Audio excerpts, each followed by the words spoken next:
ఇగో ఈ పచ్చి పులుసు ఇట్లా అయింది కదా, ఆ పచ్చి పులుసులో పోతాం ఇది, ఈ తాలింపు. ఇగో చూడు.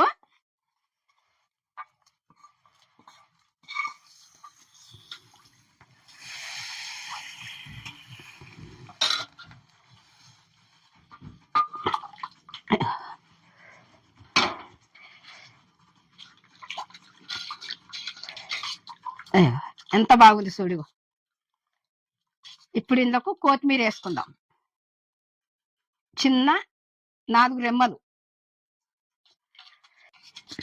ఇగో ఈ పచ్చిపులుసు ఇట్లా అయింది కదా, ఎప్పటికి మనము చింతపండు పచ్చిపులుసు చేసుకుంటాం, టమాటా రసం చేసుకుంటాం కదా.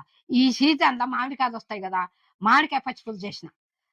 నేను ఎట్లా చేసిన అంటే మీరు చూడండి, కరెక్ట్ చూడండి, చూసి మీరు కూడా చేసుకోండి. ఇగో అన్నం చేసుకొని తింటే ఎంత రుచి ఉంటుంది అంటే అంత రుచి ఉంటుంది, అంత బాగుంటుంది.